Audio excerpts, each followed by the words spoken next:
Hello and welcome to another video by DCAR Health. This video is going to be focusing on exercises to target hip flexibility.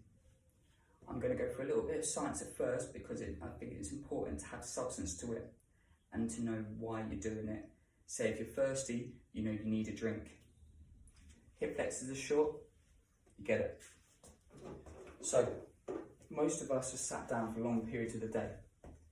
Hip flexors are in a constant shortened state, but then after work you want to go for a run, you want to do activity, but you can't get that hip drive. It's hard to get there, and that's because these muscle spindles in your muscles are saying, whoa, why are you making me get out of this position? You've had me in this position all day, I'm comfortable.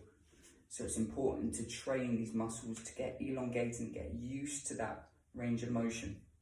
Okay, so what we're going to go through is the first exercise.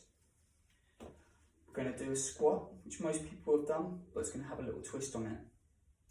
As we go down into the squat, we're going to keep everything nice and close to us.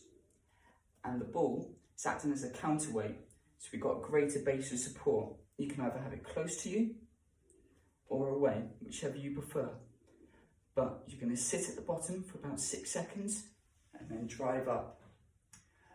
Another little tip to think about is when you do squat, you might feel your pelvis roll or tilt forward. I want you to remember that your glutes are going to be used here, and that's going to be that balance effect. And sometimes it's called the butt twitch at the end. So here, butt twitch, and you get in the neutral position. So what you want to start off with, 6 reps, 6 seconds, sitting into that bottom position. So remember, we're only focusing on that hip flexor. Okay, so the next exercise that I want you to do is just going to be a lunge. This one, you're just going to focus on knee dropping below your hip, just like that, and then just go down, nice upright. Make sure your knee doesn't travel past your toes, and drive up. Squeeze your bum to get a better sensation of what's going on here, and drive up.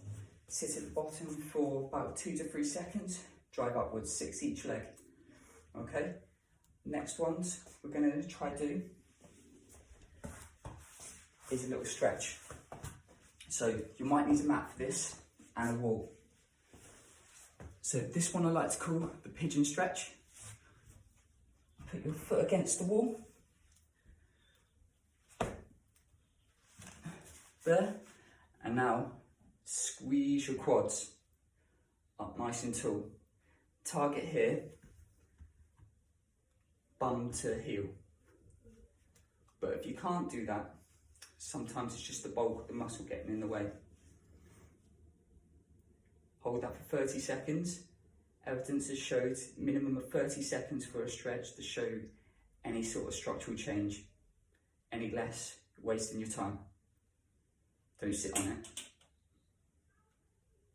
Okay? I wouldn't have had any change there, but I'm just doing a little snapshot, okay? Next one I want you to think about, you're going to use a mat again, or if you've got carpet, that's fine. Just like a lunge position, one of those functional movement patterns we did earlier, and we're going to be focusing on this hip. Just have that tilt forward.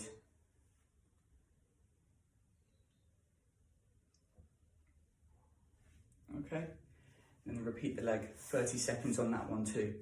So if this is enough for you, perfect. If you need any more info, feel free to DM me. I'll have a little bit of information in my bio, and that will go through a little bit more of the science and the hydro and kinetic transport around the hip and keeping that joint healthy. Okay, thank you. Until next time.